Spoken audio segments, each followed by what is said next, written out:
भनेको के हो next concept of the dividend policy okay अर्को डिफाइन गर्ने भयो डिफ्रेन्ट डिभिडेन्ड पोलिसीहरू के छ what are the different dividend पोलिसीहरू छ त्यसको बारेमा हामीले के गर्छौं डिस्कसन गर्छौं र अर्को हामीले हेर्नुपर्ने भनेको चाहिँ यहाँ स्टक स्प्लिट रिभर्स स्प्लिट र स्टक डिभिडेन्डको बारेमा थोरै कन्सेप्ट गरेर त्यसको फर्मुलाहरू के हुनुपर्छ चेक गर्नुपर्ने कन्डिसन चाहिँ आउँछ जतिसुकै हिसाबहरू पछाडी गर्छौं त्यो म्याक्सिमम हिसाब के को छ त डिफाइन गर्छौं भने रेसिडुअल डिभिडेन्ड पोलिसीको चाहिँ हिसाबहरू धेरै छ है remember most of the problems are related towards the residual dividend policy को छ with stock dividend अथवा stock split र residual dividend policy लाई merge गराएर के बनाएको हुन्छ हिसाब बनाउने काम चाहिँ गर्छ है ओके चाहिँ थ्योरी पोर्सन लाई हेर्दै हेर्दै जाउँ अलि छिटै जाउँ थ्योरी पोर्सन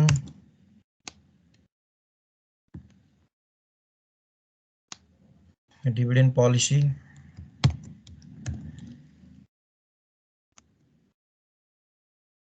यो चाहिँ ब्याचलरमा तिमीले जे पढेको त्यही हो है यसमा केही डिफरेन्सै छैन ब्याचलर लेभलमा तिमीले जुन पढेका थियौ त्यो भन्दा खासै चेन्जेस आउने काम चाहिँ गर्दैन है ब्याचलर लेभलको केमा पढ्यौ त डिफाइन गर्ने भए फोर्थ इयरमा फाइनान्स लिएकाहरूले चाहिँ यो डिभिडेन्ड पोलिसी पढेका छौ उस्तै गरी हिसाब पनि पुरै के छ त भन्दाखेरि चाहिँ सेम गर्छ राखिदिएको छ है सबभन्दा सुरुमा कन्सेप्ट अफ डिभिडेन्ड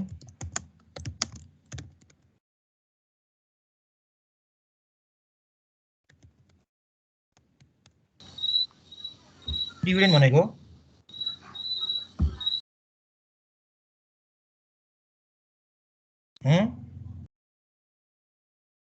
बोल्दैनन् कम्पनीले बाँड्ने प्रॉफिट शेयर होल्डरलाई कम्पनीले चाहिँ नाफाको निश्चित प्रतिशत वितरण गर्ने निश्चित प्रतिशत हो सर ओके डिभिडेन्ड शेयर होल्डरलाई can be defined as the fixed portion or part of profit which is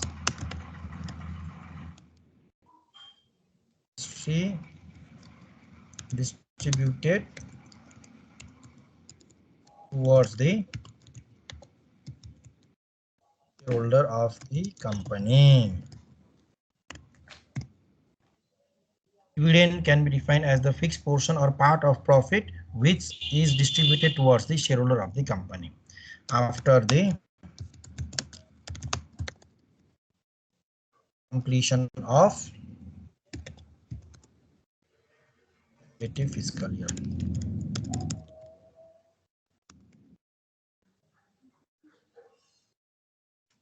Relative fiscal year. एउटा फिस्कल इयर जुन सम्बन्धित फिस्कल इयर समाप्त भइसके पछाडी अब के गर्ने त भन्दाखेरि चाहिँ कुनै पनि नाफाको फिक्स पोर्सन के गर्छ डिस्ट्रिब्युटर शेयर होल्डरलाई के गर्छ डिस्ट्रिब्युट गर्छ भने त्यसैलाई हामीले के डिफाइन गर्छ भन्दाखेरि चाहिँ डिभिडेन्डको केसमा डिफाइन गर्ने काम चाहिँ गर्छौं है generally dividend is distributed only in case of profit company profit मा छ भने मात्रै के गर्छ त भन्दाखेरि चाहिँ अब त्यो बाँड्ने काम चाहिँ गर्छ अब जनरली यो किन राखेको छ त डिफाइन वर्क गर्ने भए चाहिँ कुनैले के गर्छ रिजर्भबाट लस भएको टाइममा पनि कुनै साल चाहिँ रिजर्भमा पैसा छ भने रिजर्भबाट पनि झिकेर के गर्छ भन्दाखेरि चाहिँ they use to distribute the profit तिनीहरूले के गर्छ प्रॉफिटबाट बाँड्ने काम चाहिँ गर्ने गर्छ है अब यसको केसमा हेर्ने भए करेन्टली एउटा न्यूज त आज बिहानै आयो कि हिजो आयो नि ठ्याक्कै के सर डिभिडेन्ड भन्न पर्दै छौ आज बिहानै आयो कि हिजो आयो न्यूज मलाई आज बिहानै देखेँ के को कसको डिभिडेन्ड डिक्लेयर गर्यो इन्फ्रास्ट्रक्चरको ह ए धेरै गरिसक्यो सर इन्फ्रास्ट्रक्चरको आथे आज बिहानै के भनेको का ए निफ्राले गर्यो जम्मा कति सबै मान्छेलाई चाहिँ रुवाइदियो हो के नि त आखिरमा 8.5% क्याश डिभिडेन्ड मात्रै मात्र के गर्यो स्टक डिभिडेन्ड बाँड्दै बाँडेन क्याश डिभिडेन्ड मात्र बाँड्यो कति त डिफाइन गर्ने भए 8.5% है मान्छेको एक्सपेक्टेसन के थियो यसले चाहिँ स्टक डिभिडेन्ड बाँड्छ यो बाँड्छ एक्सपेक्टेसन थियो त्यही भएर मान्छेले हेर्नु सर यसको स्टक डिभिडेन्ड त दिँदैन थियो किनकि उसलाई यत्रो पुँजी 20 अरब छँदैछ किन स्टक डिभिडेन्ड दिन्थ्यो सर उसले मान्छे त्यो हेरेन भन्ने कुरो हो कि अनि उसले जहिले पनि के गर्छ थोरै किन दिन्छ त भन्दाखेरि चाहिँ 8.5% भनेको नि उसको लागि त धेरै हो 20 अरब त्यो चाहिँ के छ भन्दाखेरि चाहिँ पेड अफ क्यापिटल छ 8.5% को लागि पनि कति 1 अरब कति 60 कति चाहिँ करोड चाहिँ डिस्ट्रिब्युट गर्नुपर्छ क्याश है। त्यसरी के गर्छ भन्दाखेरि चाहिँ त्यो डिभिडेन्ड भनेको उसको नाफा भयो भने नयाँ हो, त्यो धेरै नाफा पनि गरिसकेको छैन, त्यो डिस्ट्रिब्युटेड प्रफिट पनि त्यो धेरै राख्ने काम चाहिँ गरेको छैन। अनि इन्फ्रास्ट्रक्चर ब्याङ्कको उसले रिजर्भमा पैसा कलेक्सन गर्नुपर्ने कन्डिसन छँदैछ उसलाई, अनि रिजर्भमा पैसा नभएसम्म रिमेम्बर अब के गर्न सक्दैन त डिफाइन गर्ने भए चाहिँ स्टक डिभिडेन्ड बाँड्न सक्ने कन्डिसन चाहिँ हुँदैन। देयरफोर डिभिडेन्ड डिस्ट्रिब्युसन गर्नको लागि चाहिने भनेको के हो भन्दा चाहिँ प्रफिट चाहिँ चाहिन्छ, त्योभन्दा अरू कुनै अप्सन देखिने कन्डिसन चाहिँ छैन। अहिलेको केसमा डिफाइन गर्छौ भने नेपालको म्याक्सिमम कम्पनीले भट्टाभट के गर्दैछ डिभिडेन्ड डिक्लेरेसन गर्दैछ हो, हेरिराख्छौँ कुनैको कति भन्न के आइरहेको छ भन्दाखेरि चाहिँ डिभिडेन्डहरू चाहिँ डिस्ट्रिब्युसन गर्ने काम चाहिँ गरिरहेको छ है। कसैले बोनस सेयर डिक्लेयर गरेको छ, that is also the stock dividend हो। कसैले क्यास डिभिडेन्ड बाँडेको छ, त्यो पनि के हो त डिभिडेन्ड हो। त्यही भएर डिभिडेन्ड भनेको one of the fixed portion or the part of the profit which is generally distributed towards the share holder of the company. एउटा फिस्कल इयर कम्प्लिट भइसकेपछि भनेर डिफाइन गर्ने काम चाहिँ गर्छ है। नेपालको नियमअनुसार हेर्ने हो भने फेरि यो डिभिडेन्डको लाभांशको घोषणा गर्ने, लाभांशको डिसिजन गर्ने भनेको एनुअल जेनरल मिटिङले हो। यो चाहिँ एउटा ग्रेट डिसिजन, बिग डिसिजनको केसमा के गर्छ, यसलाई डिफाइन गर्छ। यसलाई बोर्ड अफ मेम्बर, बोर्ड मिटिङले मात्र डिक्लेयर गरेर हुँदैन। बोर्ड अफ मिटिङले डिसिजन गरेकोलाई त्यसलाई एज अ एजेन्डा केमा लान्छ, एजिएम के अरे एजिएममा लाने काम गर्छ। एजिएमबाट पास भएको बल्ल हामीले के हो पाउने है।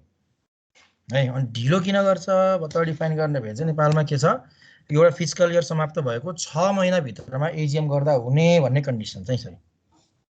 6 महिना भनेको पुसको एन्ड। त्यही भएर अहिलेसम्म ब्याङ्कहरू कुनैले पनि के गरेको छैन, डिभिडेन्ड डिक्लेरेसन गराएको छैन। किन त डिफाइन गर्छ, उनको एजिएम डिक्लेयरै भएन, द्याट्स द रिजन है। ओके, अब यसमा चाहिँ के टपिकहरू डिफाइन गराएको छ चाहिँ अर्को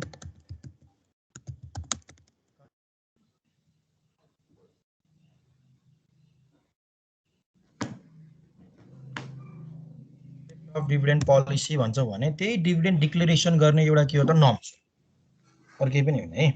यो डिभिडेन्ड पोलिसी भनेको के हो त भन्दा चाहिँ कुनै डिभिडेन्ड सरी सेयर होल्डरलाई if we are distributing a dividend बाँड्दैछौँ भने कुन नर्म्स अनुसार चाहिँ जाने, कुन रुल्स एन्ड रेगुलेसन फलो गरेर अब हामीले के गर्छौँ डिभिडेन्ड डिस्ट्रिब्युसन गर्छौँ भने त्यही रुल्स एन्ड रेगुलेसन हामीले के डिफाइन गर्छौँ, डिभिडेन्ड पोलिसीको केसमा डिफाइन चाहिँ गर्छौँ है।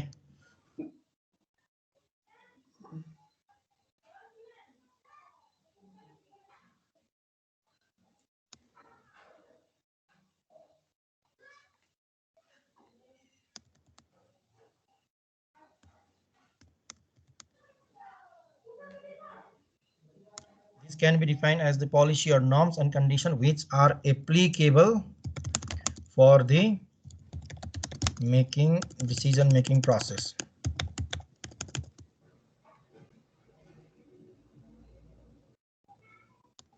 Applicable for the decision-making process of distributing a dividend बाँड्दाखेरि कुन अनुसार जाने भन्ने केसेस छ भने त्यो पोलिसीलाई हामीले के डिफाइन गर्छौँ, डिभिडेन्ड पोलिसीको केसमा के गर्छौँ डिफाइन गर्ने काम चाहिँ गर्छौँ। कसैले क्यास कति बाँड्ने प्रत्येक वर्ष भन्ने हुन्छ, कसैले के बाँड्ने प्रफिटको कति पर्सेन्टेज बाँड्ने भन्ने हुन्छ, एउटा पोलिसी के गरेर हुन्छ एप्लाई चाहिँ गरेर हुन्छ है। यहाँ किताबमा हेर्दै जाने भने अब यो त के पढाउनु जस्तो आउँछ, के भन्नु जस्तो आउँछ त्यही पनि याद छ कि छैन सोधौँ। साइडमा लेख्दा रहेछ त्यही भएर लेखेको है। यो चाहिँ डिभिडेन्ड पे आउट रेसियो भनेको पर्सेन्टेज अफ डिभिडेन्ड त्यही राखेको नि, पर्सेन्टेज अफ प्रफिट हुन्छ, percentage of profit which is distributed as dividend. Percent profit लेखेको छ र हैन, अनि डिभिडेन्ड पे आउट रेशियो भनेको percentage of profit which is distributed as dividend. अर्को रिटेन्सन रेशियो लेख्ने काम चाहिँ गरेको छ। यो भनेको त्यो डिभिडेन्ड पे आउट जति दियो बाँकी 100% घटाउँदाखेरि रिटेन्सन आयो, पर्सेन्टेज अफ रिजर्भमा राख्यो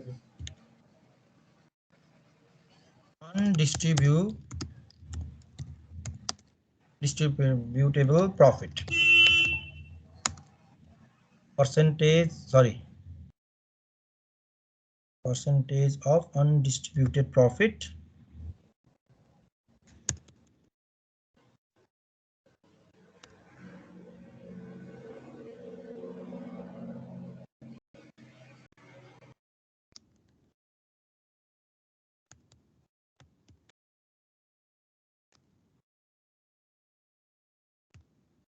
that the company earns ला अवितरित नाफा भनेको चाहिँ 40% DPR हो भने रिटेन्सन रेशियो कति हुन्छ डिफाइन गर्ने भए चाहिँ 60% हुन्छ नाफाको जति पर्सेन्ट बाँड्छौं त्यो चाहिँ डिभिडेन्ड पेआउट रेशियो नाफाको जति पर्सेन्ट राख्छौं त्यो रिजर्भको रूपमा राख्छौं त्यसलाई हामीले के डिफाइन गर्छौं रिटेन्सन रेशियोको केसमा डिफाइन चाहिँ गर्छौं र यही रिटेन्सन रेशियोबाट हामीले के आउँछ रिटेन अर्निङ आउने काम चाहिँ गर्छ है अर्को आउँछ चाहिँ अब टाइप्स अफ डिभिडेन्ड यो चाहिँ अब लाई थाहा भएको कुरा हो के पढाउनु पर्ला जस्तो लाग्छ र हैन अझ तिमीहरुलाई चाहिँ cash dividend if the dividend is distributed in cash form क्याशमा डिस्ट्रिब्युट गर्छ भने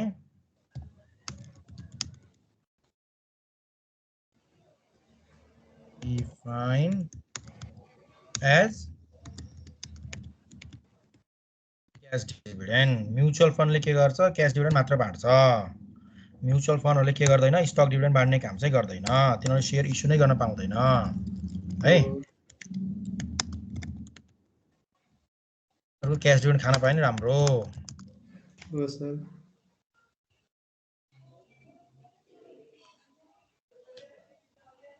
यो ओपनिङ डेट र क्लोजिङ डेट भन्छ नि सर भुलियो के थियो खास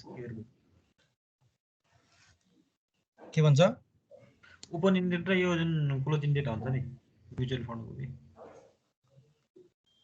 क्लोजिङ डेट त हुन्छ नि तिनीहरुको पनि ओपनिङ डेट त अहिले त आईपीओ इस्यु भइराछ त्यसको भन्यो होला नि अहिले त नोबेल इक्विटी फन्डको सायद सकियो होला नोबेल इक्विटी फन्डको अर्को एउटा तेस्रो चाहिँ इस्यु गराएको थियो सकिसक्यो होला तिनीहरुको पनि अहिले किन्न पर्दैन के 10 भन्दा तल आउँछ अनि किने हुन्छ सर किन्न पर्दैन यो त कामै हैन हैन सर ठीक छ सर तर अहिले किन्न ठीक छैन के अहिले आईपीओ भर्न ठीक छैन पछि चाहिँ 10 भन्दा तल आउँछ नि 9 तिर आउँछ नि त्यो बेला किन्ने हो के सर आईपीओ भर्नु पर्दैन यसको किन्ने टाइम त पुरेर बसेको छु नि फागुन चैत हो नि हैन सर अझै वैशाखतिर ठिक्क हुन्छ जेठतिर बढ्न थाल्छ फेरि हैन वैशाख बढ्छ हेरौला यो गत सालसम्म मान्छे त्यो धेरै म्युचुअल फन्ड केही पनि गराएको थिएन अहिले बल्ल आईपीओहरु पनि इस्यु भइरहेछ धेरै नै हैन मान्छेले अहिले म्युचुअल फन्डमा खूब आँखा गाडिरहेछ आज मैले डिभेन्चर किने सर आज डिभेन्चर के सर डिभेन्चर अनि ओहो अब क्वार्टरली पेमेन्ट गर्छ नि त असोज लाउन लाग्यो अब यो किन्ने अनि फेरि कार्तिकमा बेचिहाल्ने त्यही त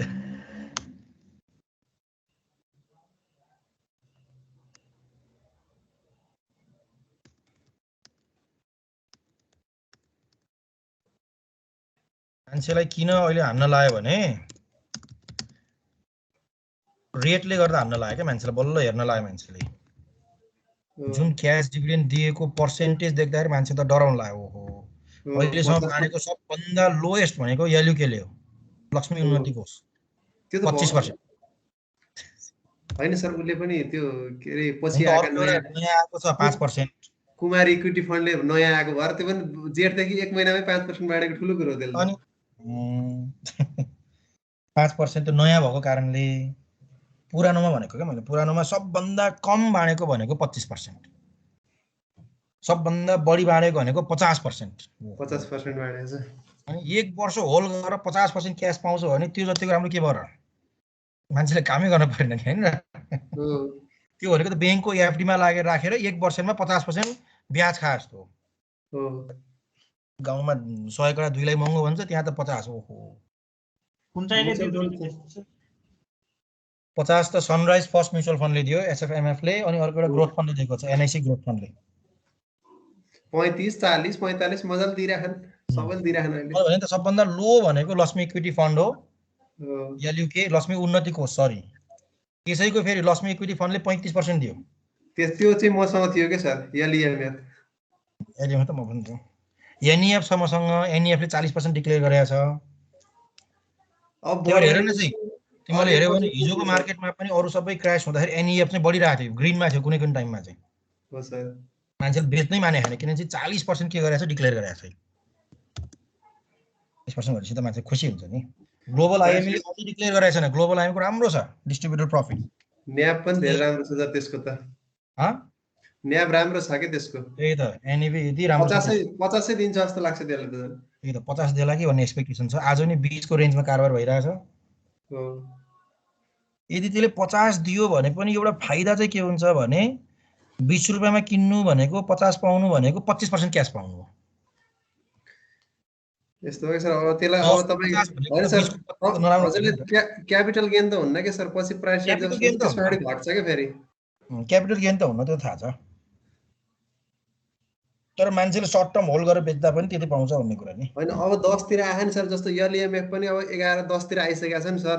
10 किनिसक्यो एलयूके र एलईएफ। ओहो हजुर एलयूके र एलईएमएफ चाहिँ 10 मा आइसक्यो। आइसक्यो सर। कति 10 मा कति आइसक्यो। त्यही त। अनि अहिले किन्नेहरुले त डबलै हुन्छ नि सर अर्को डिभिडेन्ड दिने बेलासम्म त। अनि क्यापिटल गेन पनि खान पाइयो, उता क्याश डिभिडेन्ड पनि 35% बाबा 100% आयो। त्यही भएर अर्को वर्ष चाहिँ त्यही हो स्ट्र्याटेजी चाहिँ। यो वर्ष पनि केहीमा स्ट्र्याटेजी एप्लाई गरेको गएको फागुनदेखि फाइदै भयो। अबको फागुन छैन त्यही गर्ने हो। फेरि दुईटै खान पाइन्न, कि चाहिँ त्यो कि चाहिँ त्यो। ओके ल, अर्को हामीलाई चाहिने कुरा है यो चाहिँ अब यो टपिक वाइज अथवा के भन्छ यो प्र्याक्टिकल अल पनि है। टपिक वाइज भनौँ अथवा प्र्याक्टिकली डिफाइन गर्ने भए procedure aspects of the payment dividend.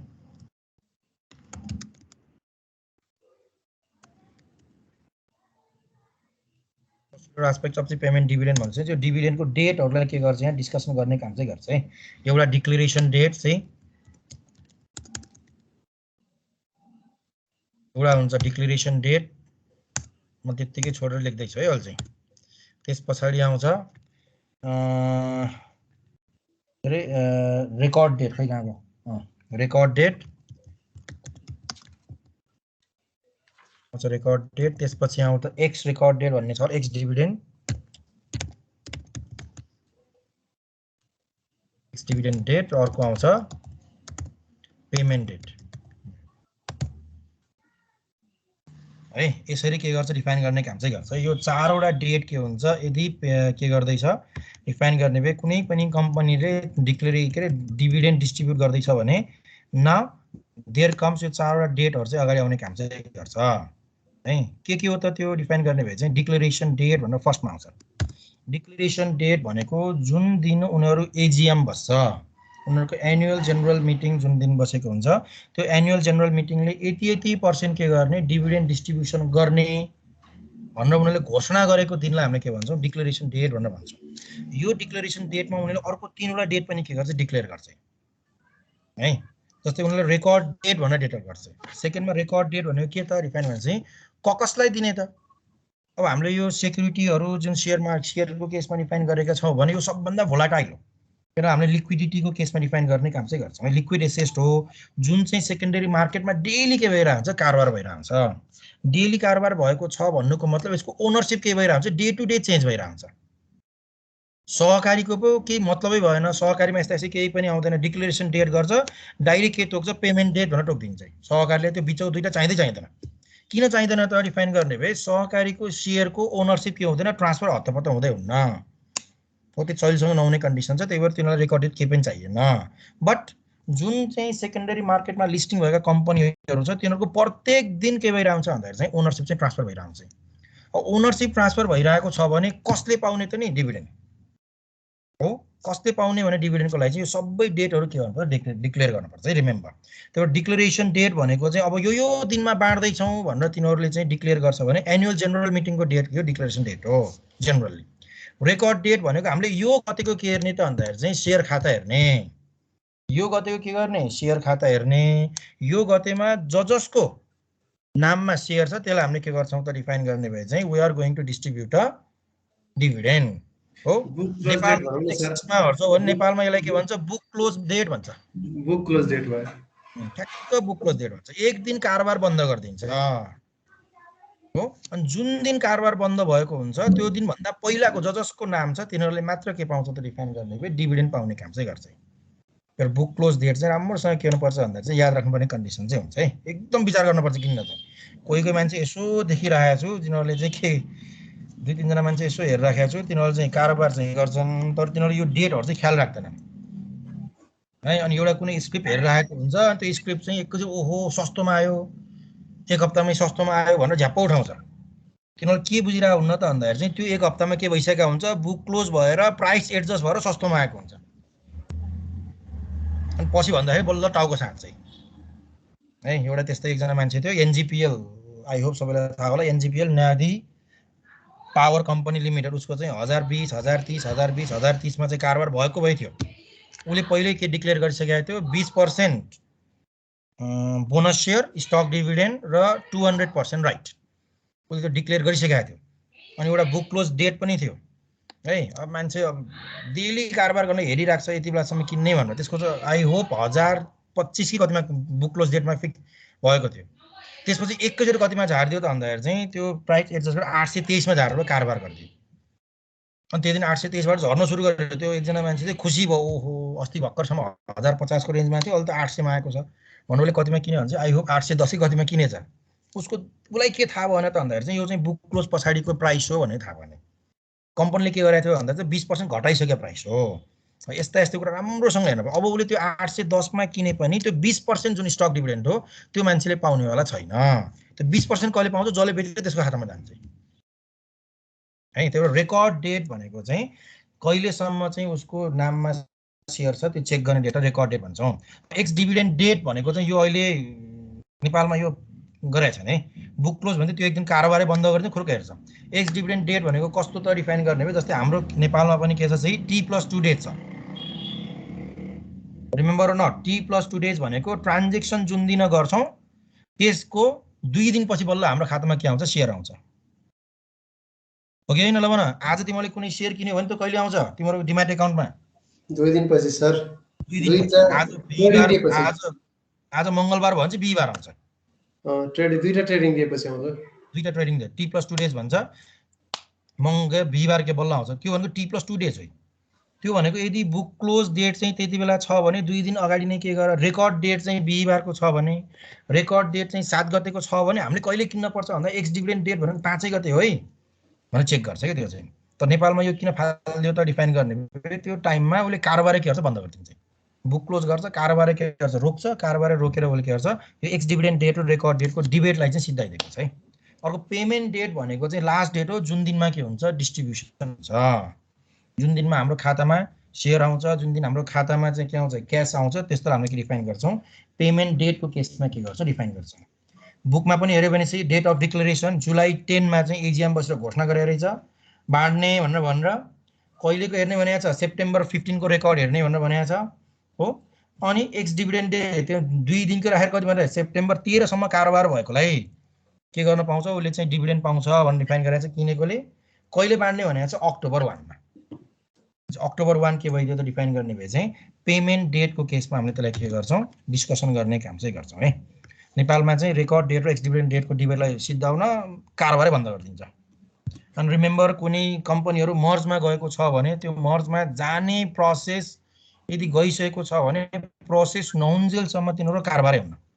किन कारोबार हुन्न भन्दाखेरि चाहिँ शेयर मार्केटमा तिनीहरुको प्राइसको भ्यालुएसन डेली चेन्ज हुने कारणले गर्दा र त्यसैको बेसिसमा तिनीहरुको मर्जर प्रोसेस गएको कारणले गर्दा कारोबारै के गर्छ बन्द गरिदिन्छ।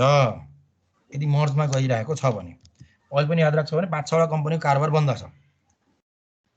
त्यो किन त भन्दाखेरि तिनीहरु केमा गइरहेछ मर्जमा गइरहेछ मर्जिङ प्रोसेसमा छ त्यही भएर कारोबारै भइरहेछ नि टोटली के छ बन्द छ। दुईटा परे दुईटा परे मेरो देशमा सर कुन कुन एनआईबी र ओमी एनआईबी र ओमी त्यही त एनआईबी र हिमालयन चाहिँ मर्जको प्रोसेसमा छ त्यो दुईटैको कारोबार छैन। ओमी र कुन छ रे सूर्योदय ओमी र सूर्योदयको पनि चलिरहेछ त्यही पनि छैन है। यसरी हो त्यो पनि किन त भन्दाखेरि चाहिँ तिनीहरुको त्यस पछाडी चाहिँ प्राइस नै चेन्ज हुन्छ स्वाप रेशियो हुन्छ प्राइसमा चेन्जेस आउँछ त्यही भएर तिनीहरुको कारोबार के गर्छ बन्द गरिदिन्छ। यिनीहरुको लामै समय कारोबार बन्द हुन्छ है। एनआईबी को त धेरै नै समय भयो कारोबार बन्द भएको त। एनआईबी को भइसकेदेखि हो सर अब असोजको कार्तिकतिर खोल्छ होला हैन अफसोसमा हो खुल्ने भनेको के गर्छ यिनीहरुको सिद्धान्तलाई साइड ओके अर्को चाहिँ बल्ल यसलाई सर्टकटली हेर्छौँ है।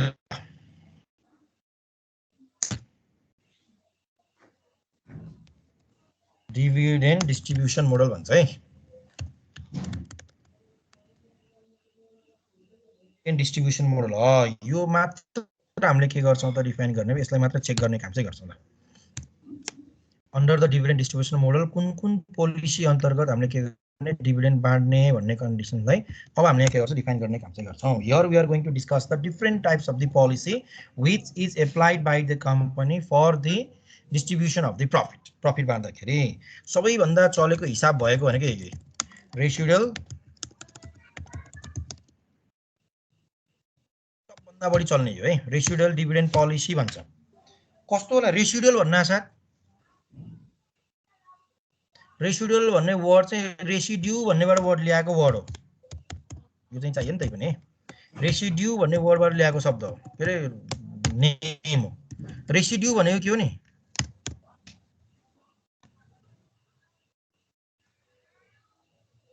रेसिड्यू रिमेम्बर है रेसिड्यू भनेको यो साइन्समा पनि युज हुन्छ अथवा म्याक्सिमम लिटरेचरमा पनि युज गर्छ। केही कुराहरू बोइल गरेका छौ भने साइन्समा युज हुने तरिका चाहिँ केही कुराहरू बोइल गरेका छौ भने त्यो बोइल हुँदा हुँदा पानी उडेर गएर सिद्धिसकेपछि बाँकी रहेको जुन त्यहाँ पानीको केही भागहरू सोलिड पार्टहरू बाँकी रहेको हुन्छ त्यसलाई हामीले के भन्छ रेसिड्यू भनेर भन्ने काम चाहिँ गर्छ। अवशेष भन्छ क्या के सर अवशेषको केसमा डिफाइन चाहिँ गर्छ। यहाँ पनि रेसिडुअल डिभिडेन्ड पोलिसी भनेको कस्तो त डिफाइन गर्ने हो भने मानव कुनै कम्पनीले प्रफिट कमाएको छ नाफा कमाएको छ हो अनि उसले त्यो वर्ष नाफा कमाएको छ अनि त्यही वर्ष उसले डिफ्रेन्ट प्रोजेक्टमा के गर्नुपर्ने छ इन्भेस्टमेन्ट गर्नुपर्ने छ। सबै प्रोजेक्टमा इन्भेस्टमेन्ट गर्दा गर्दा पैसा दिँदा दिँदा जति बाँकी रहन्छ बाँकी रहेको पैसा सबै डिभिडेन्ड बाँड्छ भने त्यो पोलिसीलाई के भन्छौँ रेसिडुअल डिभिडेन्ड पोलिसीको केसमा डिफाइन चाहिँ गर्छ। नाम किन रेसिडुअल राख्यो त भन्दाखेरि चाहिँ यो हिसाबमा हामीले यो स्टेपमा के डिफाइन गर्छ भन्दाखेरि चाहिँ एउटा नेट इन्कम दिएको हुन्छ अर्को क्यापिटल एक्सपेन्डिचर दिएको हुन्छ। नेट इन्कम भनेको हामीले कमाएको नाफा मानव फर इक्जाम्पल हामीले कति नाफा कमाएको छौँ 50 लाख कमाएका छौँ र त्यही वर्ष हामीलाई नयाँ प्रोजेक्टमा इन्भेस्ट गर्नुपर्ने छ त्यसको लागि कति पैसा चाहिएको छ 40 लाखमा चाहिएको छ भनेपछि त्यो वर्षको डिभिडेन्ड कति हुन्छ 10 लाख। नाफाबाट चाहिएको पैसा सबै के गर्ने छुट्याउने छुट्याएर बाँकी रहेको पैसा के गर्छ डिभिडेन्ड बाँड्छ भने that is the residual dividend policy. त्यो सर त्यो बाँकी पैसालाई रिटर्न अर्निङ भन्न मिल्छ मिल्दैन। रिटेन अर्निङ भनेको त अर्कै हो नि। रिटेन अर्निङ भनेको त डिभिडेन्ड बाँडेर बाँकी रहेको पैसा हो। यो त क्यापिटल एक्सपेन्डिचरमा खर्च गरेर बाँकी रहेको पैसा सबैलाई डिभिडेन्ड बाँड्ने भनेको खर्च गर्न छुट्याएको पैसा त हो नि सर। ए त्यो पछि चाहिँ त्यो रिटेन अर्निङ चाहिँ पछि बाँड्न सक्ने भयो यो चाहिँ खर्चै गर्ने भयो त्यही वर्षमा खर्चै गर्ने भयो तुरुन्त खर्च गर्ने। रिटेन अर्निङ भनेको त रिजर्भ हो क्या रिजर्भ। कुनै पनि कम्पनीले जति नाफा सबै कहाँ बाँड्छ त नि बाँड्छ र बाँड्दैन जति बाँकी छ त्यो के हो रिटेन अर्निङ हो। त्यो रेसिडुअल भनेको त यहाँ एउटा हिसाबै दिएछ फर्मुला के बनाएको छ फर्मुला चाहिने कन्डिसन त होइन किताबमा फर्मुला बनाएको छ है त्यो चाहिएन है त्यो किन चाहिँ पछि हामीले त्यो हिसाबमा अर्कै तरिकाले गर्छौँ। यो एमाउन्ट अफ डिभिडेन्ड भन्ने चाहिँ एनआई माइनस इआई गरिदिएको छ। एनआई भनेको चाहिँ नेट इन्कम सर ई1 भनेको equity financing require for new project नयाँ प्रोजेक्टको लागि इक्विटी फाइनेन्सिङ गर्नुपर्ने। मानव अघि मैले भने ठ्याक्क अपोजिट होला अरे नाफा कति छ 50 लाख छ त्यो वर्ष इक्विटी फाइनेन्सिङ कति गर्नु पर्यो 60 लाख गर्नु पर्यो। अब के हुन्छ डिभिडेन्ड त पाउँदैन प्लस 10 लाख खोजेर ल्याऊ भनेर भन्छ उल्टो त्यो वर्ष के हुन्छ डिभिडेन्ड के हुन्छ 0 हुन्छ। त्यस्तोलाई हामीले के डिफाइन गर्छौँ रेसिडुअल डिभिडेन्ड पोलिसीको केसमा के गर्छौँ डिफाइन गर्छौँ है। यो चाहिँ अलि बढी नै छ याद हिसाब यसैको छ। स्टेबिलिटी इन डिभिडेन्ड भन्छ ल यसको चाहिँ फेरि अरू धेरै नै छ कुन कुन स्टेबिलिटी भन्ने कुराहरूलाई चाहिँ डिस्कस गर्छ है। एउटा स्टेबिलिटीमा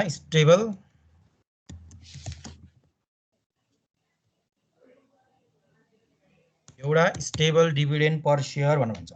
स्टेबल डिभिडेन्ड पर सेयर भनेको नाफा जतिसुकै होस् मतलब छैन घाटा जतिसुकै होस् मतलब छैन प्रत्येक वर्षको डिभिडेन्ड पर सेयर इक्वल होस्। यो वर्ष निफ्राले 8.5% बाँड्यो कि प्रत्येक वर्ष उसले के गर्छ 8.5% बाँड्छ भने त्यस्तो हामीले के डिफाइन गर्छौँ सर त्यो पनि हुनु भएन। स्टेबल डिभिडेन्डको एउटा सेयरमा कति सरी त्यही भयो 8.5% बाँड्छ भने त्यसलाई हामीले के डिफाइन गर्छौँ डिभिडेन्ड पर सेयर स्टेबलको केसमा डिफाइन चाहिँ गर्छौँ। नाफा चाहे धेरै होस् नाफा चाहे थोरै होस् नो प्रब्लम तर प्रत्येक वर्ष उसको के हुन्छ डिभिडेन्ड पर शेयर इक्वल बाँड्छ भने त्यस्तोलाई हामीले के डिफाइन गर्छौँ स्टेबल डिभिडेन्ड पर शेयर भनेर भन्छौँ है। अर्को भनेको के हो स्टेबल कन्स्ट्यान्ट रेशियो। यो भनेको के हो त फेरि त्यसो भए स्टेबल कन्स्ट्यान्ट रेशियो भनेको पर्सेन्टेज बराबर हुने एउटै रहने होला नि सर त्यो पर शेयरमा बराबर प्रत्येक भयो वर्षको डिपिआर चाहिँ बराबर हुने भन्छ।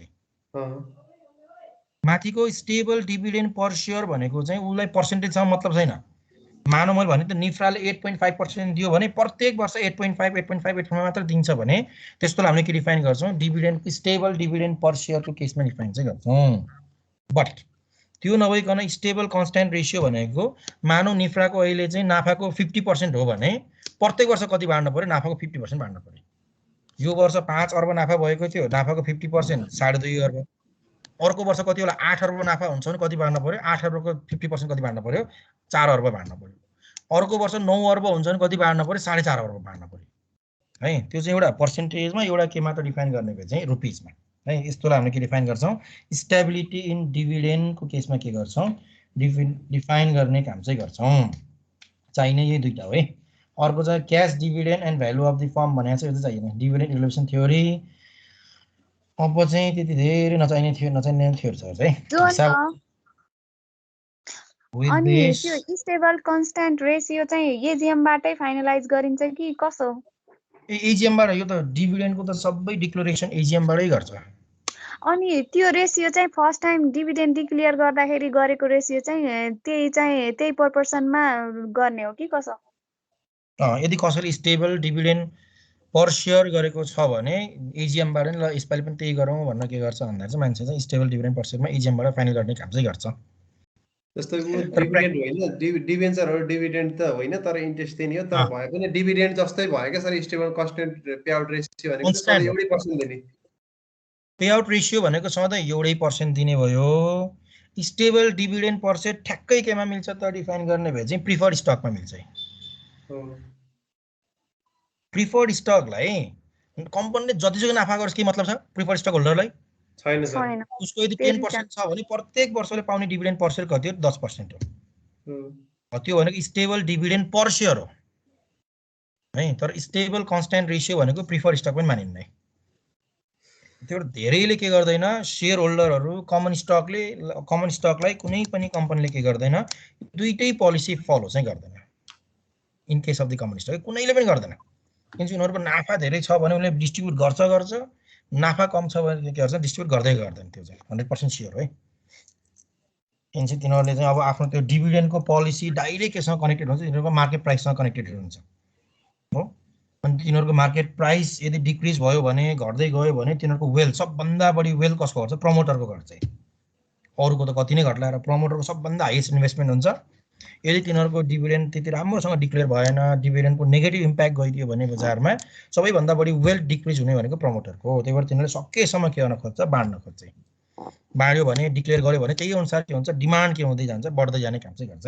नेपालको कन्टेक्स्टमा चाहिँ लगभग यसैले के गरेछ खेल्ने काम चाहिँ गरेछ अहिलेसम्म। कमर्सियल ब्याङ्कको अहिलेसम्म प्राइस नबढ्नुको कारण के हो भन्दा धेरै मान्छेको आन्सर के आउँछ कमर्सियल ब्याङ्कले अहिलेसम्म के गरेको छैन डिक्लेरेसन गरेको छैन हो। कसैले पनि के गरेको छैन डिभिडेन्ड डिक्लेरेसन गरेको छैन। भोलि कमर्सियल ब्याङ्कले अब डिभिडेन्ड डिक्लेरेसन गर्न लायो र जसको राम्रो गरेको छ त्यसको प्राइस 100% के हुन्छ बढ्छ। यसरी असर गर्ने काम चाहिँ गर्छ है। ओके ल यस पछाडि अब के छ चाहिने मात्र हेर्दै जाउँ है। अब यो थ्योरीहरुलाई चाहिँ यो थ्योरी पनि आउला कि यो त एकदम नयाँ टपिक यसो एक लाइन त भन्दिनु न सर। थ्योरी एक्जाममा त म पढ्छु ढुक्क भयो त्यही पढ्छु भनेर आएको छु है। Cash distribution and value of the form भनेर भनेको छ चाहिँ हो। जस्तो त्यो रेखाचित्र कति बुझेको छौ त्यहाँ रेखाचित्र हेरेको छु स्टेबल डिभिडेन्ड पर शेयर र कन्स्टेन्ट पेआउट रेशियोको। स्टेबल डिभिडेन्ड पर शेयरको हेर्छौ भने त्यहाँ पुरा कस्तो न कस्तो तरिकाले लडेर गएको जस्तो छ इपिएस र जिपिएस। किन त भन्दाखेरि चाहिँ स्टेबल डिभिडेन्ड पर शेयरमा अर्निङ पर शेयर र डिभिडेन्ड पर शेयरको कुनै रिलेसनशिपै हुँदैन है। प्रत्येक वर्ष अर्निङ पर शेयर चाहे इन्क्रिज होस् चाहे डिक्रिज होस् no problem. Dividend per share के हुन्छ त्यही कन्स्ट्यान्ट रेशियोमा बढ्दै गएको छ र हो कि हैन डिपिएस हेर एउटै फर्ममा छ तर कन्स्ट्यान्ट पे आउट रेशियोमा हेर्छौ भने के हुन्छ इपिएस र डिपिएस सेम हुन्छ यदि अर्निङ पर शेयर 20% ले बढ्यो भने डिभिडेन्ड पनि कति बढ्छ 20% ले बढ्छ यदि अर्निङ पर शेयर 5% ले डिक्रिज भयो भने डिपिएस पनि के हुन्छ 5% डिक्रिज हुन्छ किनकि कन्स्ट्यान्ट पे आउट रेशियो भनेको धेरै नाफा कमायो भने धेरै बाड्ने थोरै नाफा कमायो भने के गर्ने थोरै बाड्ने हो त्यही भएर तिनीहरुको रिलेसनशिप ठ्याक्क के गरेछ भन्दा चाहिँ प्रोपोर्सनल रिलेसनशिप के रे पोजिटिभ रिलेसनशिप भएको देखाउने काम चाहिँ गरेछ है in case of the constant pay out रेशियोको केसमा तर स्टेबल डिभिडेन्ड पर शेयरमा डिभिडेन्ड पर शेयर केसँग कनेक्टेड हुँदैन अर्निङ पर शेयरसँग कनेक्टेड हुने काम चाहिँ गर्दैन ओके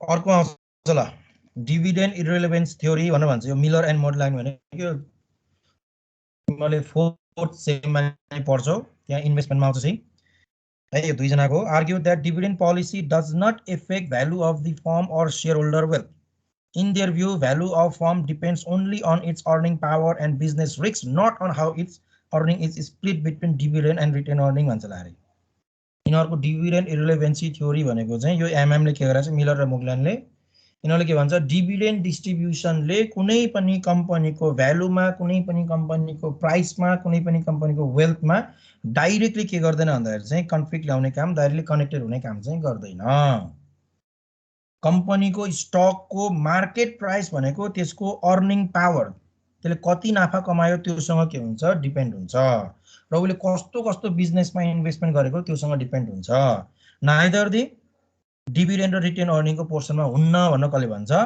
मिलर एन्ड मोडलाइनले भन्ने काम चाहिँ गर्छ त्यही भएर यसको नामै के राख्दैछ डिभिडेन्ड इररिलेभेन्सी थ्योरीको केसमा डिफाइन चाहिँ गरेछ so dividend irrelevancy theory is based on the assumption of the absence of taxes and brokerage cost यसो के मान्छ अब त्यहाँ चाहिँ ट्याक्स पनि हुँदैन ब्रोकरेज कस्ट पनि लाग्दैन भन्ने एजम्पसन लिन्छ यसले on the basis of this assumption shareholder themselves can make their own dividend policy shareholder they themselves manufacture homemade dividend policy for example they can sell certain percent of their stock and create homemade dividend if the company declare dividend lower than what they desire भन्छ आफूले चाहेको भन्दा कम declare गर्यो भने आफै के गर्ने share बेच्दिने र त्यही अनुसार आफै के गर्ने डिभिडेन्ड चाहिँ डिक्लेयर गर्ने आफै नाफा खाने भनेको डिक्लेयर त गर्न पाइन्न शेयर होल्डर आफैले के गर्ने नाफा खाने भनेर कसले डिफाइन गर्छ this is defined by the dividend irrelevancy थ्योरीले डिफाइन गर्ने काम चाहिँ गरेछ है conversely if a company pays dividend more than what they desire तिनीहरूले खोजे भन्दा धेरै डिभिडेन्ड दियो भने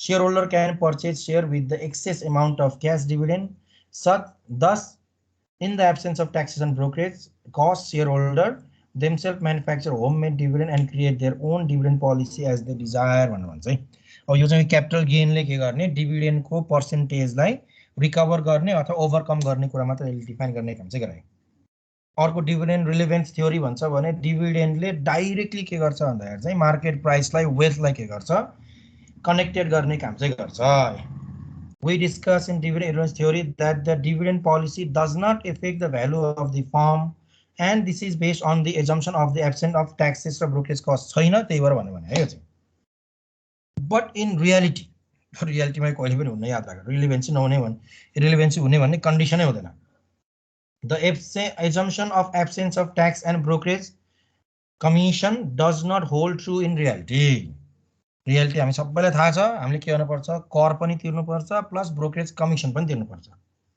the presence of taxes and transaction cost suggest that dividend policy effect the value of the firm and dividend policy is relevant भन्छ त्यो dividend पोलिसीले भ्यालु अफ द फर्मलाई डाइरेक्टली के गर्छ इफेक्ट गर्छ dividend preference theory and tax effect theory explain the relevance of the dividend policy अब dividend preference theory भनेको डिभिडेन्डले के गर्छ त्यसलाई चाहिँ असर पुर्याउने काम गर्छ भ्यालु अफ द फर्मलाई के गर्छ असर पुर्याउने काम गर्छ भन्ने कन्डिसन चाहिँ हो डिभिडेन्ड आर यस एकैछिन है यो रिमुभ गर्ने चाहिँ को हो ह क्लासबाट रिमुभ गर्ने चाहिँ को हो रिमुभ हान्ने रे मलाई रिमुभ हानेको छ अनि कसले रिमुभ हान्छ भनेकै हो अस्ति पनि मनोजले भनिरहेको थियो यो कुरा त्यही त त्यस्तो आतंककारी काम नगरौँ न यार यो अधिकार खोज्नु पर्ला जस्तो लाग्यो यो चाहिँ हो सर खोज्नु पर्छ त्यही त हो यसो काम नगर है, यो बेकार नजाने काम हो नि सर यहाँ ठ्याक्क थाहा पाउनु पाए त हो नि त्यो के गर्ने अब थाहा पाइन्न सर त्यो बरु अधिकारै खोज्नु पर्छ सर त्यस्तो अधिकारै त्यही त भोलिदेखि अधिकार खोज्नुपर्ने कन्डिसन देखियो त्यसो भए हुन्छ सर यसो मिलाउनु न रेकर्ड बरु म आफै गर्छु हजुर है रेकर्ड बरु म आफै गर्छु प्रेजेन्टेसन केही गर्नु पर्यो भने मात्रै हो हिसाब केही देखाउनु पर्यो मात्र नत्र चाहिँ रेकर्ड फस्नु पर्यो है भोलिदेखि चाहिँ भोलि बिहान देख्यो क्लासमा हस् सर ओके ल प्रिफरेन्स थ्योरी भनेको चाहिँ त्यो के भन्छ डाइरेक्टली कनेक्टेड छ भनेको डिभिडेन्ड डिक्लेरेसन गर्दाखेरि अब dividend are regular and certain return where future capital gain are less certain sorry future capital gain चाहिँ भविष्यको क्यापिटल गेन्सहरू भविष्यको प्राइसहरू के हुँदैन भन्दाखेरि चाहिँ फिक्स हुँदैन भन्ने काम चाहिँ गरे चाहिँ डिभिडेन्ड चाहिँ के भइदियो भन्दाखेरि चाहिँ रेगुलर भयो कम्पनी नाफामा छ भने पाइन्छ भन्ने भयो तर क्यापिटल गेन चाहिँ के हो त भन्दा चाहिँ पाइने भन्ने फिक्स चाहिँ भएन देयरफोर यो पनि पढ्छु Myron J. Gordon and the John Linter asserts that risks averse a shareholder prefer dividend to future capital gain. We call this theory of dividend the bird in the hand theory को केसमा define चाहिँ गरेको छ यो ठ्याक्कै कस्तो भयो भने चाहिँ अघि हामीले भने जस्तै हो क्या त्यो के भन्छ म्युचुअल फन्डको डिफाइन गरे जस्तै भयो म्युचुअल फन्डले यसरी क्याश डिभिडेन्ड बाँड्न लागेको छ कि त्यो देख्दा चाहिँ बर्ड इन द ह्यान्ड हातैमा के भएको चरा जस्तै हो भोलि त्यो प्राइस बढ्ला रे त्यो प्राइस बढेर क्यापिटल गेन खाम्ला भनेको त्यो रिस्की हो सबैको प्राइस बढ्छ भनेर कसैले के गर्न सक्दैन भन्दाखेरि चाहिँ एक्सपेक्टेसन गर्न सक्ने कन्डिसन चाहिँ हुँदैन त डिभिडेन्ड प्रिफरेन्स थ्योरी डिभिडेन्डलाई मात्र प्राथमिकता दिने भनेको चाहिँ त्यो भनेको चाहिँ सेक्योर एउटा के हो थ्योरी हो भन्ने डिफाइन चाहिँ गर्छ है डाइरेक्ट चाहिँ क्लाइन्ट के अरे tax इफेक्टमा existence of tax also makes difference in the preference of shareholder between dividend and the capital gain भन्छ है अब डिभिडेन्डलाई सिलेक्ट गर्ने कि क्यापिटल गेनलाई सिलेक्ट गर्ने भन्ने कुरामा पनि अब के आउँछ त भन्दाखेरि चाहिँ अब शेयरहोल्डरहरूको प्रिफरेन्स चाहिँ शेयरहोल्डरहरूको के भन्छ शेयरहोल्डरले दिने इम्पोर्टेन्स चाहिँ चेन्जेस हुन्छ डिफाइन चाहिँ गर्छ we all know that the capital gain नेपालको केसमा पनि के छ 5% र 7.5% चाहिँ पेमेन्ट गर्नुपर्छ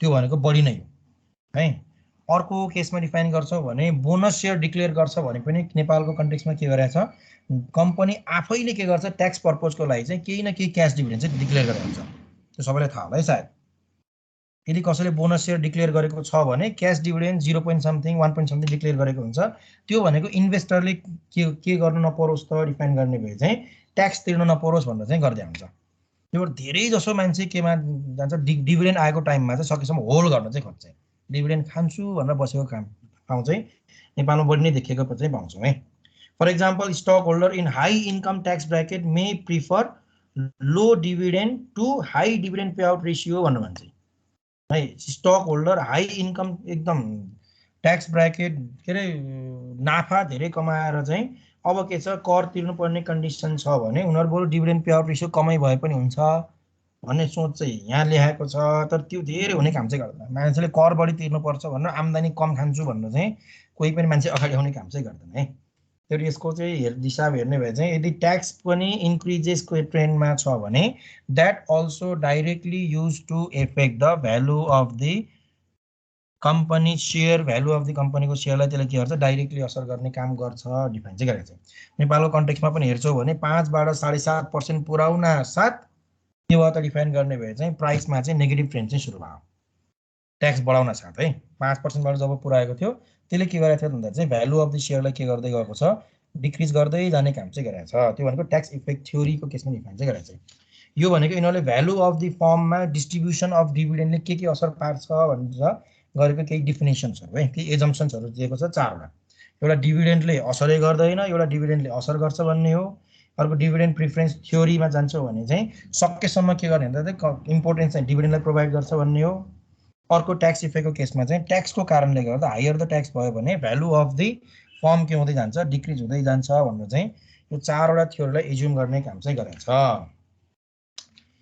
ओके ल यो मात्र हेर्छौँ टुमोरो अब यो क्लाइन्ट रिफिक चाहिएन भोलि हामी जाने स्टक डिभिडेन्ड स्टक स्प्लिटको थोरै कन्सेप्ट हेर्छौँ र त्यसको फर्मुलाहरू चाहिँ हेर्छौँ त्यो हेऱ्यौँ भने अरू त छैन सायद भोलि बिहानकै क्लासमा एउटा हिसाब सुरु गर्न पाइन्छ कि आई होप सो भोलि बिहानकैमा हिसाब सुरु गर्न पाइयो भने यो हप्ता सिद्धिन्न रहेछ ल अनि अर्को हप्ता 10 अगाडि सिद्धिने बल्ल बल्ल अब त्यो हिसाब गरेर 10 अगाडि सिद्धिन सक्छ धेरै ओके जोन सर यस स्टक